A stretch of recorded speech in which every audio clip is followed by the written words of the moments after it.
नमस्कार, मैं वैद्य राहुल साळुंखे। आज जो है हम लैक्टोज इंटॉलरेंस की बात करने वाले हैं। बहुत सारे पेशेंट में ये दिख रहा है, तो आयुर्वेद इसके प्रति कैसे देखता है ये आज हम जानने वाले हैं।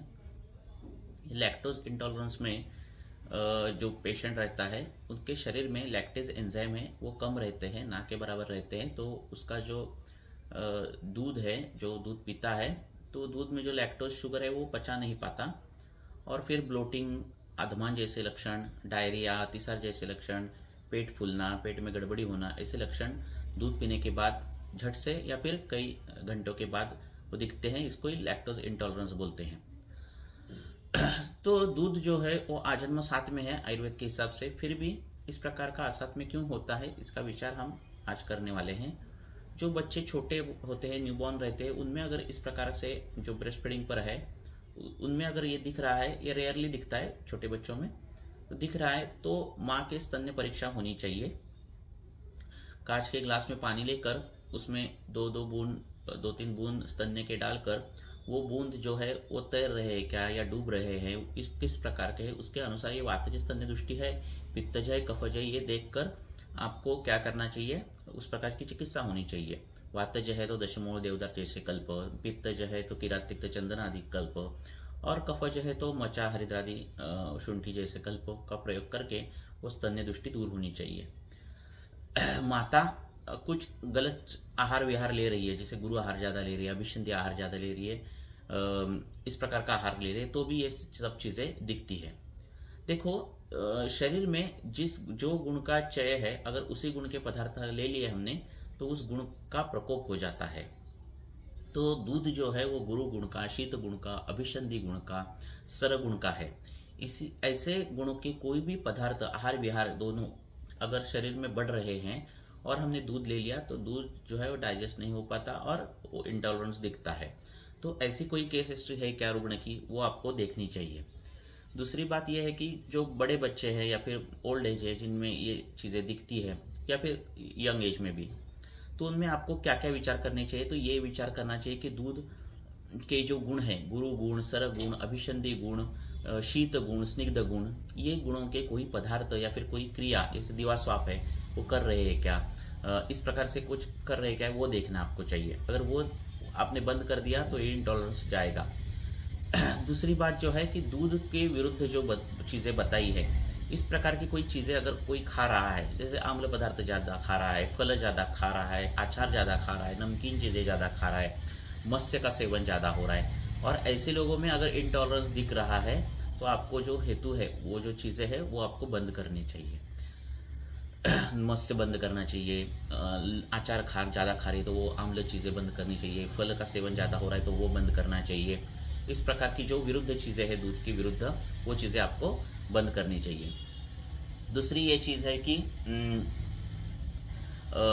गुरु गुण का कुछ वो कर रहा है क्या, स्निग्ध गुण का कुछ कर रहा है क्या, सर गुण का कुछ कर रहा है क्या, दिवास्वाप कर रहा है क्या, तो विहार जो भी हेतु इस प्रकार से देखो कि इंटॉलरेंस उसके वजह से हो रहा है क्या, वो देखना है आपको।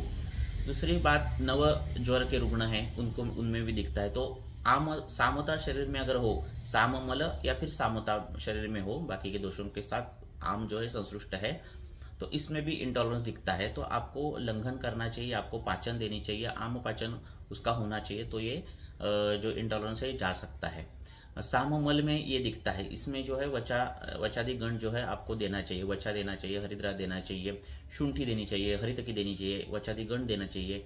तो इसमें साममल जो है, साम अतिसार, इस प्रकार के अगर कोई लक्षण दिख रहा है, बार बार अतिसार हो रहा है और अतिसार में जो मल प्रवर्तन है वो दुर्गंध युक्त इस प्रकार से है, पिच्छिलता है, तो इस प्रकार से वचादि गण उसको देना चाहिए। कुष्ठी के रुग्ण है तो उसमें अगर ग्लूकोज इंटॉलरेंस दिखता है तो इनमें जो है कुष्ठ की चिकित्सा होनी चाहिए। तो आपको देखो, नव ज्वर है, कुष्ठ है, साममल है, आमावस्था है, ऐसी जो चीजें आपको दिख रही है और उसमें अगर ये टॉलरेंस दिख रहा है तो वो चिकित्सा आपको करनी चाहिए, वही चिकित्सा आपकी टॉलरेंस की होगी। अब इतना तो विचार आपको हर पेशेंट में करना चाहिए।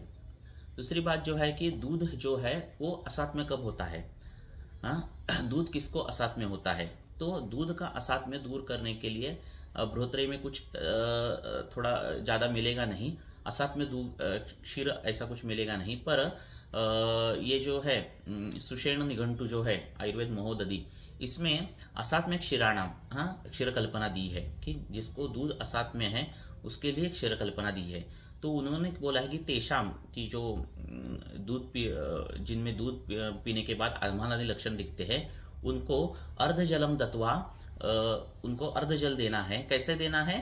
नागर पिपली युतम, कि शुंठी और पिपली इससे सिद्ध जल जो है उनको देना है।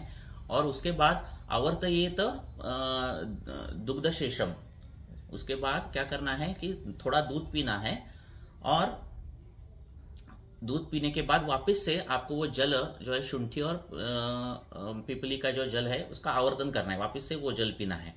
तो इस प्रकार से दूध और उसके पहले पिपली, शुंठी और पिपली का जल और उसके बाद दूध, ऐसा आवर्तन अगर किया तो तत्पित्वा सुकमा हुए, तो उसके बाद जो है दूध डाइजेस्ट होगा। इस प्रकार से उनको वर्णन है।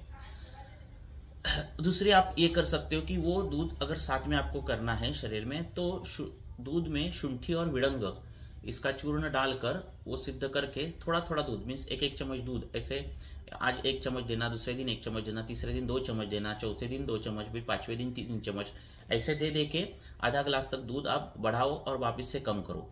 और इससे अगर वो ठीक हो रहा है तो बहुत बड़ी बात है।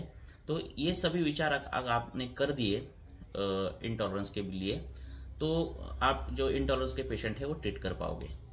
धन्यवाद।